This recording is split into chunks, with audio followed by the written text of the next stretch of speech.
November 17, 1944. 1,340 hours. Eastern approaches to Mandalay, Burma. A Japanese Type 3 Chi-Nus medium tank, pride of the Imperial Japanese Army's armored forces, rumbled confidently through the monsoon-slicked terrain. Its commander, Lieutenant T-Shirt Yamamoto, had studied American armor tactics extensively. He knew the M4 Sherman 75mm gun, its penetration capabilities, and that at 800 yards, his Chi-Nus frontal armor could shrug off a direct hit. What he didn't know was that the tank moving into position 900 yards to his left wasn't armed with a 75mm gun. It carried a British 17-pounder, capable of punching through 140mm of armor at 1,000 yards. The Sherman Firefly had arrived in the Pacific Theater. At 1,341 hours, Lieutenant Yamamoto's tank ceased to exist. The armor-piercing round didn't just penetrate, it transformed the Chi-Nus interior into a pressure cooker of molten metal fragments hurtling at supersonic speed. Japanese tank doctrine, painstakingly refined over 3 years of Pacific warfare, became obsolete in 1.2 seconds. The weapon set to revolutionize armored warfare in the Pacific had never been intended for jungle combat. The Sherman Firefly had been forged in the hedgerows of Normandy, designed to tackle German Tigers and Panthers. Yet in late 1944, Allied intelligence in Burma uncovered a chilling truth: Japan had finally produced a medium tank capable of challenging American armor on near-equal terms. The Type 3 Chi-Nus represented Japan's most advanced production tank.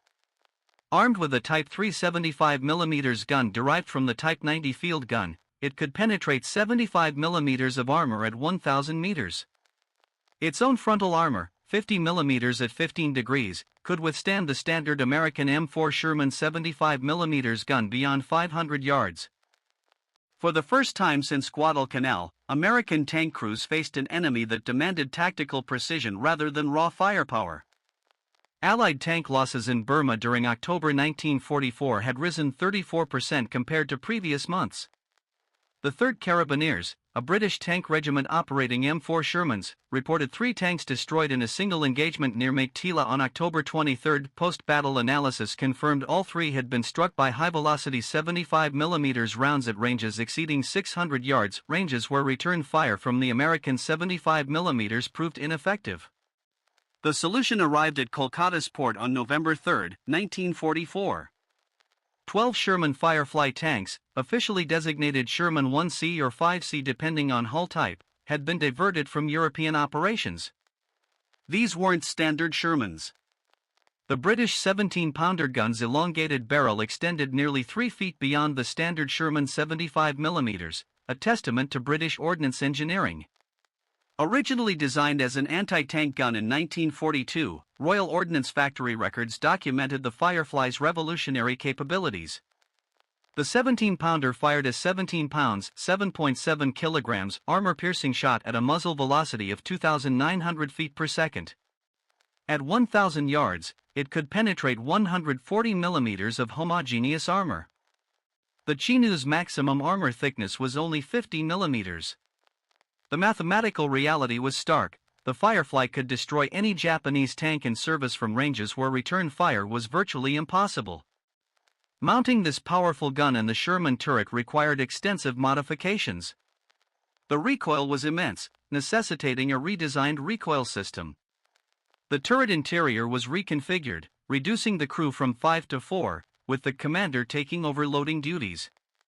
Ammunition capacity dropped to 77 rounds from the standard 97, but each round carried far greater destructive potential. The tanks were assigned to the 7th Light Cavalry, an Indian Army armored regiment operating in Burma since early 1944. The regiment's commanding officer, Lieutenant Colonel James Whitfield, immediately recognized that these were not just better tanks, they represented a fundamental shift in tactical possibilities. For 3 years, Allied armor in the Pacific had relied on numbers and infantry support to overcome Japanese defenses. The Firefly offered a new advantage: the ability to destroy enemy armor before it could effectively engage. Training began immediately at the Roni training grounds. Crews quickly discovered the 17-pounder's quirks. The gun's tremendous recoil made rapid fire nearly impossible, sending the entire tank rocking backward with each shot. The massive muzzle blast created a dust signature that instantly revealed the Fireflies' position.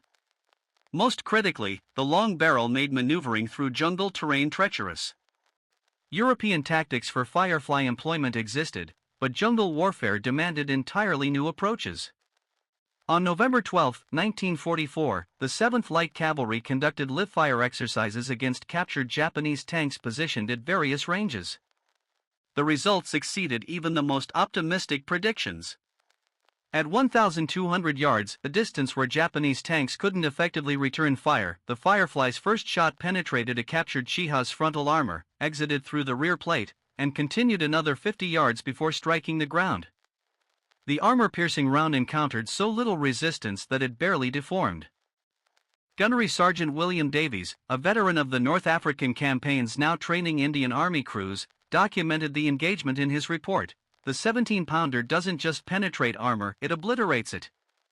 The entry hole is clean, but the interior damage is catastrophic.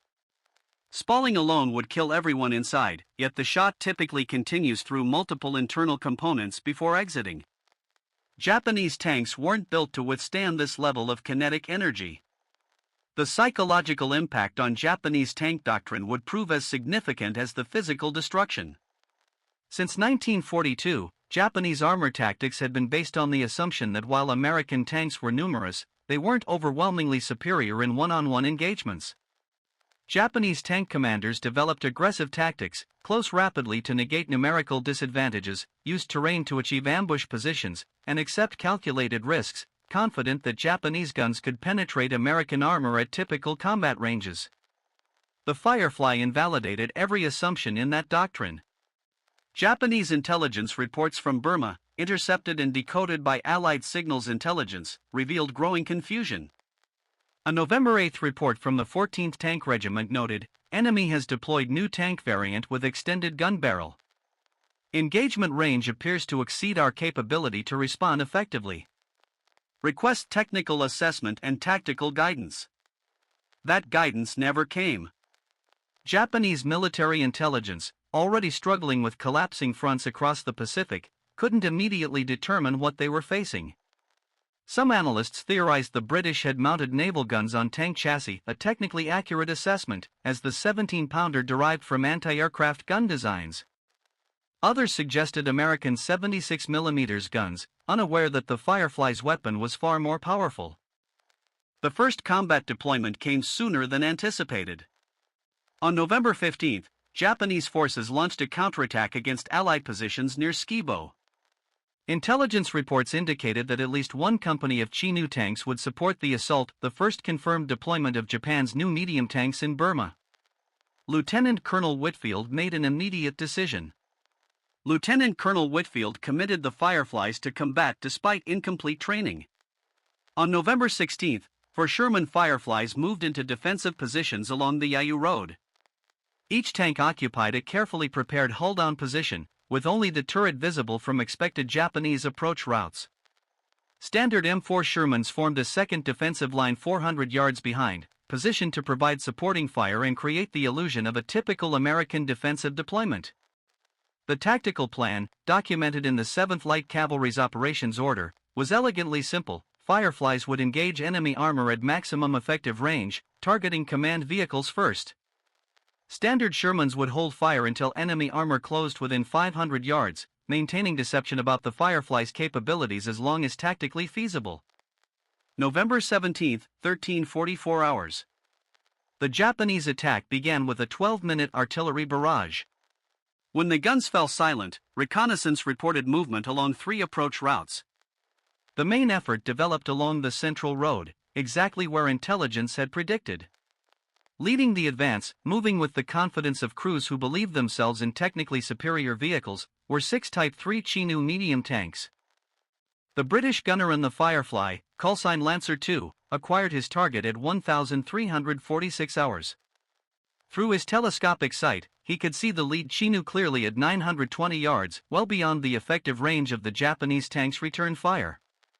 The target was moving at approximately 8 miles per hour, presenting a slight angle as it negotiated a curve in the road. The gunner, Habder Singh from Punjab, had fired exactly 17 practice rounds during training. This would be his 18th shot with the 17-pounder. He squeezed the trigger at 1,347 hours and 12 seconds. The Sherman Firefly rocked violently backward, dirt and debris exploding from the muzzle blast. Through the dust cloud, Singh maintained his sight picture long enough to witness the result. The armor-piercing round struck the Chi-Nus turret ring at a slight downward angle. The kinetic energy, over 2 million foot-pounds at impact, didn't just penetrate the 50mm armor, it punched through like paper. The hardened steel shot continued through the fighting compartment at supersonic velocity. Inside the Chi-Nus, the crew had approximately 0.003 seconds of awareness before death. The shot created a pressure wave that ruptured internal organs. Spalling fragments of the tank's own armor were blown inward at lethal velocity, filling the crew compartment like grenade shrapnel. The ammunition stowage, compromised by the penetrating shot, detonated 3 seconds later. The turret, weighing nearly 2 tons, lifted 15 feet into the air before crashing 20 feet from the burning hull. The remaining 5 Chi-Nus commanders watched their lead tank's destruction in disbelief. Japanese tank doctrine had no framework for understanding what had just occurred. The engagement range exceeded anything in their tactical manuals. The violence of the kill, the turret literally blown off the hull, suggested ammunition detonation. Yet the initial penetration had come from a single shot at a range where return fire should have been impossible. Lieutenant Yamamoto, commanding the 2nd TU, made a decision that would have been tactically sound against standard Shermans: advance rapidly to close the range gap. At 600 yards, his Type 375mm gun could reliably penetrate American armor. He needed to cover 300 yards as quickly as possible. He ordered his driver to accelerate to maximum speed, approximately 15 miles per hour on the muddy road. At 1,348 hours, Firefly Lancer 4 engaged Yamamoto's tank at 870 yards. The shot struck the glassy plate, the sloped frontal armor, at a slight angle. The 17-pounder's tremendous velocity meant even the angled impact offered insufficient deflection. The round punched through, continuing through the driver's compartment, the engine firewall, and detonating the engine's fuel system. The Chi-Nus became a fireball in less than 2 seconds. No crew members escaped. The Japanese formation, now having lost 2 tanks in as many minutes to an invisible enemy firing from impossible ranges, began to break apart. Individual tank commanders made independent decisions. Some attempted to reverse, others tried to locate firing positions. One accelerated forward, perhaps in a deliberate suicide charge toward suspected enemy positions. The third kill came at 1,349 hours, the fourth at 1,350. By 1,351 hours, 5 of the 6 Chi-Nus tanks were burning hulks. The 6th tank, commanded by a veteran sergeant who had fought in China since 1937, attempted something desperate and tactically brilliant.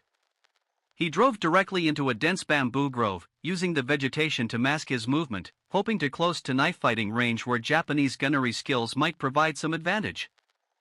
He almost succeeded. The Chi-Nus emerged from the bamboo at 380 yards, well within its effective range. The commander had a clear shot at a Sherman Firefly's flank.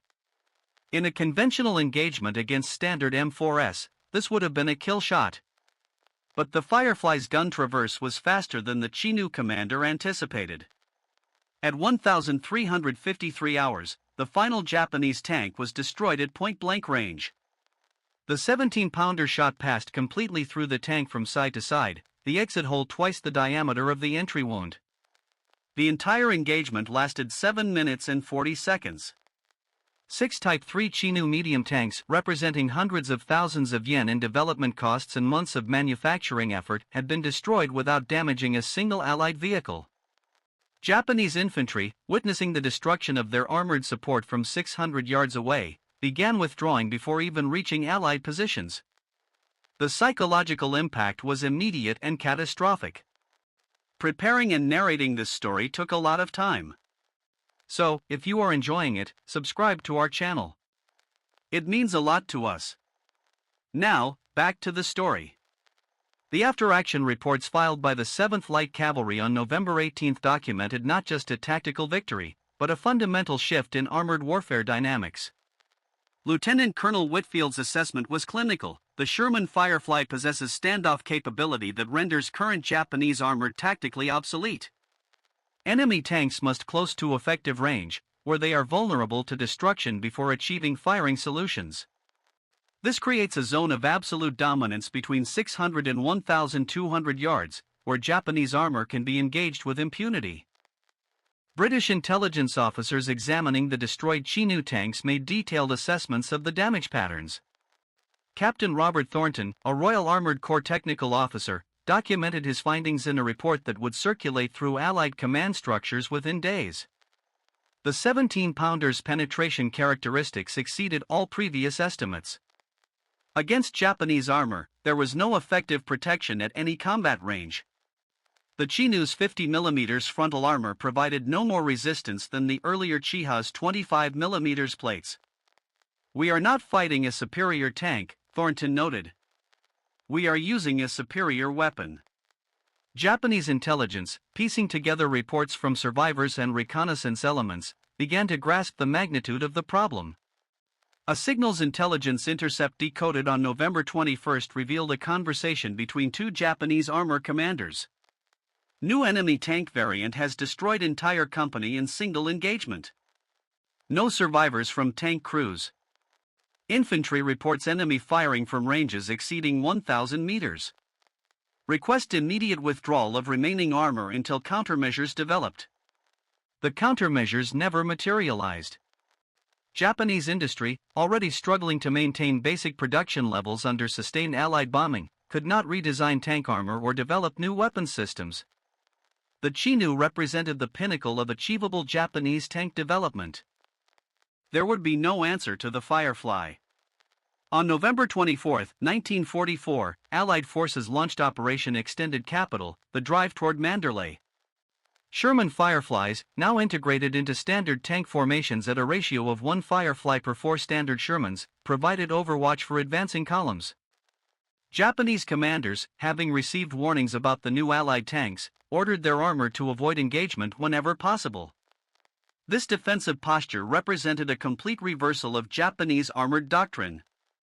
The psychological transformation was documented in captured Japanese orders. A directive from the 14th Tank Regiment dated November 27 stated, "Tank units will not engage enemy armor beyond 400 meters. Close rapidly using terrain masking, accept casualties during approach, to achieve firing range where our weapons can penetrate enemy armor." Night operations were preferred to reduce enemy standoff advantage. These tactics, born of desperation, proved marginally more effective, but ultimately feeble. On December 3, near Pinlabu, a Japanese tank platoon attempted a dawn attack, using morning fog to mask their approach. They achieved surprise, closing to within 300 yards of Allied positions before being detected. In the engagement that followed, 3 Chi-Nus tanks were destroyed within 90 seconds. The Firefly's crews had adapted, maintaining constant readiness and developing rapid engagement protocols. Tank Commander Sabadar Renjet from the 7th Light Cavalry described the engagement in his personal diary. "Spotted movement at first light. Japanese tanks emerged from fogbank at close range. No time for careful aim. First shot missed, 2 rushed. Second shot hit target center mass. Tank brewed up immediately. Third enemy tank attempted to ram our position, destroyed at 50 yards. The 17-pounder doesn't miss at that range. There's nowhere for them to hide." By mid-December, Japanese armor activity in Burma had decreased by over 70% compared to October levels. The few remaining Chi-Nus tanks were being held in reserve, their crews increasingly reluctant to commit to engagements where survival odds approached zero. Allied intelligence reports noted Japanese tanks were being dug into static defensive positions, essentially converted into pillboxes, an admission that mobile armored warfare was no longer viable. The strategic implications extended beyond Burma. Reports of the Firefly's effectiveness reached Japanese Imperial headquarters in Tokyo by early December. Planning for the defense of the home islands had assumed that Japanese armor, supported by prepared positions and intimate knowledge of terrain, could contest American landings effectively. The Burma reports shattered that assumption. If Japanese tanks couldn't survive in open terrain against Allied armor, How could they hope to fare in the close terrain of the Japanese home islands against an enemy with unlimited artillery and air support? December 18, 1944. The battle forebode the Fireflies' impact on combined arms operations. Japanese forces had fortified the town extensively, with infantry positions supported by 6 Chi-Nus tanks in prepared defensive emplacements. Allied planners developed a deliberate approach. Fireflies would systematically eliminate Japanese armor from standoff range before infantry assaulted the town itself. The operation began at 0830 hours, with aerial reconnaissance confirming Japanese tank positions. By 0945 hours, Sherman Fireflies had maneuvered into positions offering clear fields of fire at ranges between 800 and 1,000 yards. The Japanese tanks, dug in with only turrets exposed, presented difficult targets, but the 17-pounder's accuracy at extended range proved decisive. Between 1,000 and 1130 hours, all 6 Chi-Nus tanks were destroyed without the Japanese ever closing to effective firing range. Allied infantry entered that afternoon against resistance that, while determined, lacked the armored support necessary to make the defense sustainable. Post-battle interrogation of Japanese prisoners revealed the psychological impact of facing Fireflies. A tank sergeant captured at Atibo, who had served in Manchuria and China before Burma, provided testimony that Allied intelligence found particularly significant. "We trained to fight American tanks. We studied their tactics, their ranges, their weaknesses. But these new tanks, they kill from distances we cannot even see clearly. My commander said it was like fighting ghosts. You hear the shot, and your comrade's tank explodes. You never see the enemy who killed him." The testimony revealed something deeper than tactical frustration. It showed how the Firefly had broken the psychological contract that made armored warfare comprehensible to Japanese crews. Tank combat had always involved mutual risk. Both sides could kill each other, and victory went to those with better training, tactics, or courage. The Firefly eliminated mutuality. Japanese tanks were targets, not opponents. This realization was corroding Japanese armor morale throughout Burma. By January 1945, the transformation was complete. Japanese armor doctrine had evolved from aggressive mobile warfare to passive defense. Remaining tanks were being used as static pillboxes, their mobility advantage sacrificed in exchange for improved protection from prepared positions. Even this proved inadequate. On January 12, during operations near Minmu, a Firefly engaged and destroyed a dug-in Chi-Nus at 1,240 yards, the longest confirmed kill of the Burma campaign. The Japanese tank had been positioned in what its crew believed was an invulnerable hold-down position. The 17-pounder's trajectory was flat enough at that range that the turret remained vulnerable. One shot, one kill. Allied armor losses during this period fell dramatically. Between December 1944 and March 1945, the 7th Light Cavalry reported 0 Sherman losses to Japanese tank fire. Infantry casualties decreased as well, without effective armor support. Japanese defensive positions became easier to reduce through conventional combined arms tactics. The Firefly hadn't just won tank versus tank engagements. It had broken the entire defensive system that Japanese forces had built around armored strong points. The strategic implications rippled through Allied planning for subsequent operations. The success in Burma demonstrated that Japanese armor, even their most advanced types, couldn't contest Allied dominance when confronted with superior gunnery technology. Planning for operations in the Philippines, Okinawa, and potentially the home islands incorporated lessons from the Firefly's performance. Japanese armor was reassessed from a significant threat requiring dedicated anti-tank resources to a minor obstacle manageable with standard combat procedures. March 1945 saw the final major armored engagement in Burma. Japanese forces attempting to delay Allied advances toward Rangoon committed their remaining armor reserve 8 Chi-Nus tanks to a counterattack near Mktila. The engagement was brief and one-sided. For Sherman Fireflies, supported by standard M4S, destroyed all 8 Japanese tanks in 17 minutes. No Allied tanks were damaged. Japanese infantry, witnessing the annihilation of their armored support, began surrendering in unprecedented numbers, over 300 prisoners taken in a single day, many citing the futility of resistance without effective armor support. The last recorded Sherman Firefly engagement against Japanese armor in Burma occurred on March 28, 1945. A single Chi-Nus, apparently abandoned earlier and crewed by desperate Japanese soldiers, attempted to ambush an Allied convoy. The tank was destroyed at 670 yards by a Firefly that had been trailing the convoy specifically as protection against such attacks. According to witnesses, the Japanese crew never managed to fire their main gun. The post-war assessment of the Sherman Firefly's impact on Pacific armored warfare began almost immediately after Japan's surrender. British and American armor analysts conducted extensive studies of tank engagements throughout the Burma campaign. The statistics were remarkable. Between November 1944 and August 1945, Sherman Fireflies operating in Southeast Asia engaged Japanese armor in 47 documented encounters. The kill-to-loss ratio exceeded 30-1. More significantly, not a single Sherman Firefly was destroyed by Japanese tank fire during this period. The few Firefly losses that did occur resulted from mines, artillery, or mechanical failure, never from armor versus armor combat.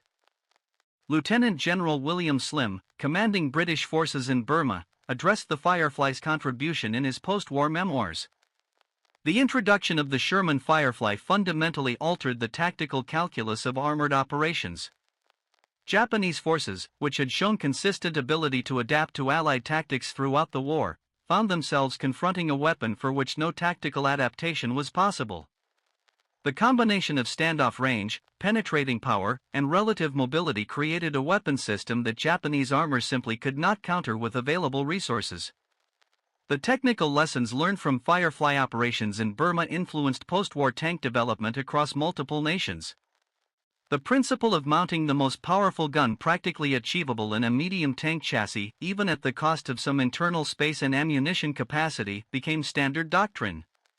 Soviet, American, and British tank development in the immediate post-war period all reflected this philosophy. The era of good enough tank guns had ended. The Firefly had demonstrated that overwhelming gunpower provided decisive advantage. Japanese military analysts, during post-war interrogations conducted by Allied technical intelligence teams, provided remarkably candid assessments of the Firefly's impact. Colonel Hideki Suzuki, who had commanded Japanese armored forces in central Burma, testified, "Our tank development proceeded on the assumption that engagement ranges would be limited by terrain and tactical doctrine to 500 m or less. The Chi-Nus was designed to be superior at those ranges. When we encountered enemy tanks engaging us effectively at twice that distance, our entire tactical framework collapsed. We had no counter-tactic because our weapons physically could not reach the enemy. It was not a question of skill or courage. It was simple physics." The psychological dimension of the Firefly's dominance proved as significant as its tactical effects. Post-war studies of Japanese tank crew morale revealed that by early 1945, assignment to tank units in Burma was considered effectively a death sentence. Crews understood intellectually that their vehicles couldn't compete with Allied armor. This knowledge corroded unit cohesion and combat effectiveness long before actual engagements occurred. Several documented cases existed of Japanese tank crews abandoning vehicles before contact with Allied forces, choosing to fight as infantry rather than face the certainty of death in their outmatched tanks. The relatively small number of Fireflies deployed, never more than 16 operational simultaneously in the Burma theater, had achieved a disproportionate strategic impact. Allied commanders discovered that the presence of even one or two Fireflies in a tank formation fundamentally changed Japanese tactical behavior. Enemy armor would withdraw rather than engage, even when outnumbering Allied forces. This Firefly effect extended the weapon's influence far beyond its actual physical presence. Japanese intelligence couldn't reliably identify which Allied tanks were Fireflies until engagement occurred, by which time identification was irrelevant. The lessons from Burma informed Allied planning for the proposed invasion of Japan. Strategic planners assumed that Japanese armor would be concentrated in defense of the home islands, potentially in greater numbers than encountered elsewhere in the Pacific. The Firefly's demonstrated ability to destroy Japanese tanks at standoff ranges became a critical factor in casualty estimates. Plans called for deploying hundreds of Fireflies in the initial invasion waves, effectively guaranteeing Allied armor superiority, regardless of the numbers of Japanese tanks committed to defense. The atomic bombings and subsequent Japanese surrender meant these plans were never implemented. Captured Japanese defensive documents examined after the war revealed that Japanese military planners had reached similar conclusions about the futility of using armor against Allied forces equipped with Fireflies. Some defensive plans actually called for holding armor in reserve until Allied forces moved beyond the range of naval gunfire support, a recognition that Japanese tanks couldn't operate effectively anywhere Allied armor could deploy. The technical documentation preserved in British War Office archives reveals aspects of Firefly operations in Burma that remained classified for decades after the war ended. Among these records, ammunition expenditure reports tell a striking story. Between November 1944 and March 1945, Sherman Fireflies in the Burma theater fired approximately 890 17-pounder armor-piercing rounds in combat. Of these, 287 rounds engaged armored targets. The hit probability at ranges exceeding 800 yards was documented at 73%, a figure that astounded post-war analysts who had estimated hit rates would be closer to 40% at such distances. This exceptional accuracy stemmed partly from superior optics and gun stabilization, but also from an unexpected source: crew selection and training protocols developed specifically for Firefly operations. Lieutenant Colonel Whitfield had recognized early that the 17-pounder's limited ammunition capacity, 77 rounds compared to the standard Sherman's 97, meant every shot needed to count. He instituted selection criteria that prioritized experienced gunners who had demonstrated consistent accuracy in previous engagements. The results of this selection process were documented in the 7th Light Cavalry's personnel records. Havdar Singh, who achieved the first Firefly kill on November 17, had previously served as a gunner in North Africa and had documented 17 confirmed hits from 23 shots fired in combat before ever entering a Firefly. His selection wasn't random. It was a deliberate matching of exceptional personnel to exceptional weapons. This pattern repeated across all Firefly crews. Average prior combat experience exceeded 18 months compared to 6 months for standard Sherman crews. The psychological profile of Firefly crews also revealed interesting patterns.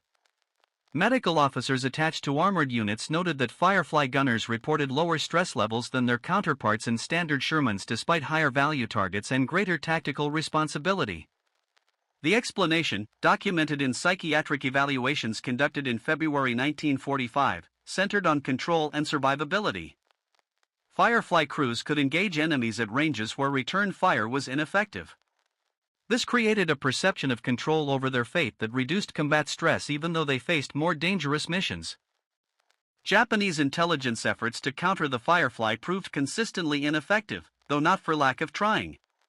Captured documents from Japanese 15th Army headquarters revealed multiple attempts to develop identification protocols for distinguishing Fireflies from standard Shermans at a distance. The most elaborate scheme, developed in January 1945, called for reconnaissance teams to measure gun barrel length using calibrated optical devices. In theory, the Firefly's extended 17-pounder barrel would be identifiable at 1,500 yards. In practice, this proved useless. By the time Japanese observers could accurately measure gun barrel length, they were already within effective range of Firefly guns. More critically, Allied forces had begun applying camouflage techniques specifically designed to disguise the Firefly's distinctive barrel. Some crews attached false muzzle brakes to create visual confusion. Others wrapped the extended barrel in vegetation or canvas sleeves. Tank Battalion records from February 1945 note that Japanese forces appeared unable to distinguish Firefly tanks from standard Shermans until engagement commenced. The few tactical successes Japanese forces achieved against Fireflies came not from superior tactics, but from extreme measures that proved unsustainable.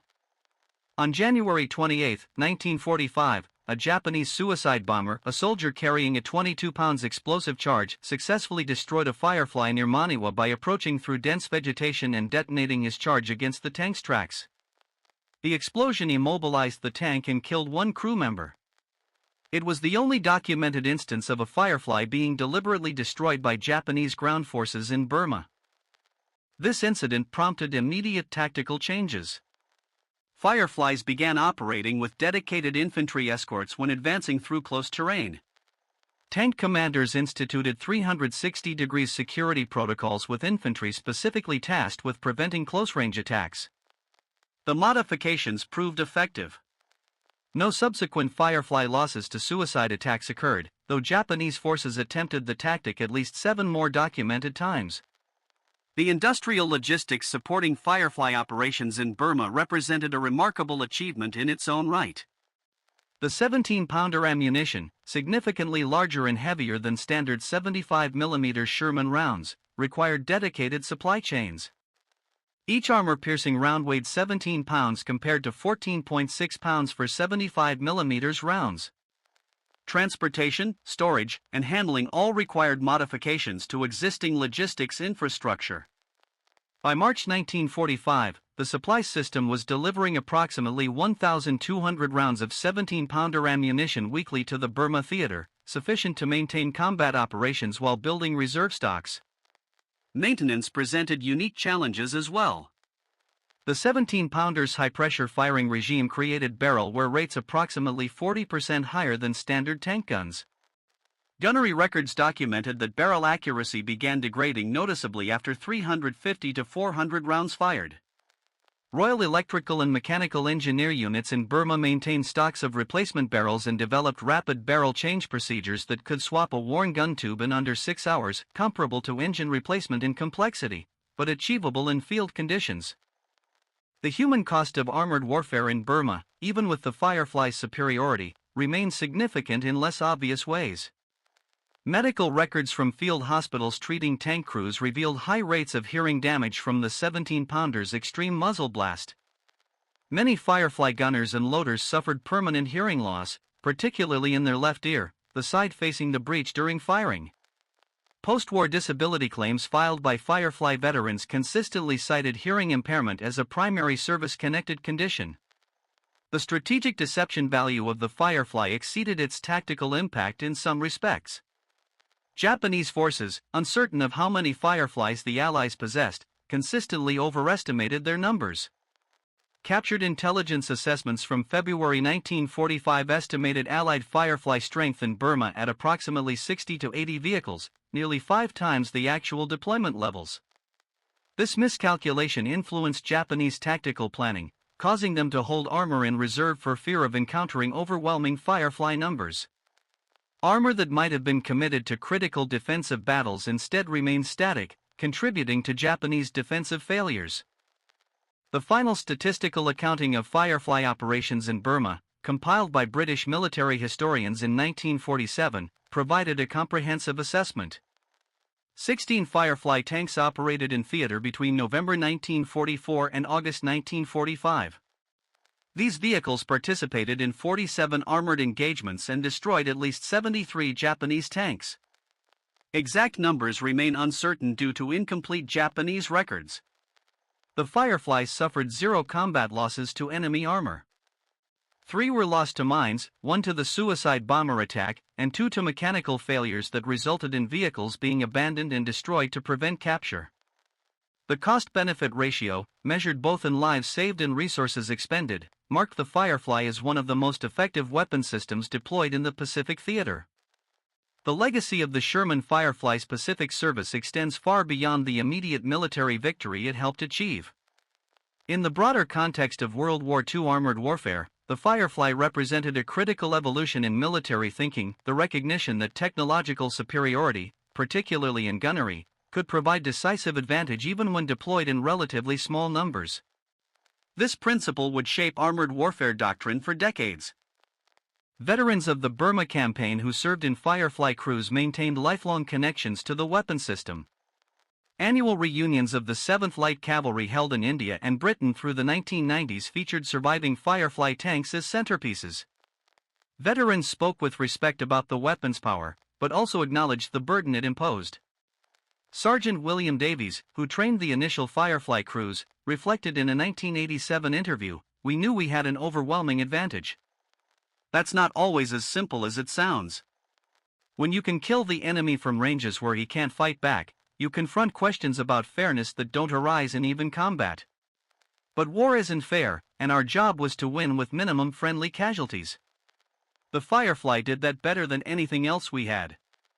Japanese veterans, in their own post-war testimonies and memoirs, acknowledge the impact of the Firefly with professional respect. Former Chi-Nus Commander Lieutenant Yamada, one of the few Japanese tank officers to survive multiple encounters with Fireflies, wrote in his 1963 memoir, "The British Firefly tank represented everything we had failed to achieve in our own armor development. It combined adequate mobility, solid protection, and overwhelming firepower. With the Chi-Nus, we aimed for a balanced design. The British, with the Firefly, focused on one thing: killing enemy tanks. In war, the side that destroys the enemy's armor wins, and that lesson came too late for us." The technical innovations pioneered by the Firefly, especially the principle of mounting the most powerful practical gun on an existing chassis, influenced post-war tank development worldwide. The Soviet T-54/55 series, the American M47 and M48, and the British Centurion all reflected this philosophy. Gunpowder became the primary measure of a tank's effectiveness. The medium tank evolved from a balanced, multi-role vehicle into a mobile platform for the largest gun it could carry, and that evolution began with the Firefly. Modern military historians recognize the Sherman Firefly as one of World War II's most cost-effective weapon systems. Converting a standard Sherman into a Firefly cost roughly one-third of producing a new tank, yet delivered exponentially greater effectiveness against enemy armor. In Burma, fewer than 20 Fireflies neutralized Japanese armored capabilities across an entire theater of operations. The return on investment, both economically and militarily, was extraordinary. Preserved Sherman Fireflies in museums around the world stand as enduring testaments to their significance. The Bovington Tank Museum in Britain, the Imperial War Museum, and the National War Museum in New Zealand all display Fireflies. While placards highlight technical specifications, they often overlook the human element: the Japanese tank crews facing an enemy they could not touch, the Allied crews bearing the burden of overwhelming advantage, and the thousands of infantry on both sides whose fates were shaped by these armored duels. The mathematics of the Firefly's dominance were brutally simple. The 17-pounder could penetrate any Japanese tank at ranges where return fire was ineffective. This created a zone of absolute control, a killing ground where one side could destroy the other with virtual impunity. Modern military terminology would call it a standoff precision strike capability. In 1944, soldiers called it devastating. The Sherman Firefly in Burma proved a fundamental truth about industrial warfare: victory does not flow solely to the brave, but to those who bring superior tools to the fight. Japanese tank crews were courageous, well-trained, and determined, but courage cannot deflect armor-piercing rounds traveling at 2,900 feet per second. Training cannot overcome a 600-yard range disadvantage. Determination cannot change the physics of armor penetration. The Firefly proved that in modern warfare, technology multiplied by industrial capacity equals victory regardless of human factors on the opposing side. The final perspective perhaps belongs to the soldiers who fought on both sides. At a 1985 reunion in Rangoon, British and Japanese veterans met for the first time since the war. A former Firefly commander sat across from a former Chi-Nus commander. Through translators, they recounted the battles they had survived. The Japanese veteran asked bluntly, "Did you feel guilt having such an advantage?" The British veteran paused, considering carefully. "I felt relief," he said. "Relief that I would go home. Relief that my crew would survive. War isn't sport. There's no obligation to give the enemy an even chance. I'm not proud of the advantage we had, but I'm grateful for it." Today, the caves and valleys of Burma, where these armored duels occurred, are peaceful. Local farmers sometimes unearth rusted tank fragments in their fields, remnants of Chi-Nus tanks destroyed 80 years ago. These artifacts are reminders of when technological superiority proved decisive, when 17-pound rounds traveling at hypersonic velocity transformed armored warfare, and when Japanese tank doctrine met British gunnery, discovering that courage, however great, cannot overcome physics.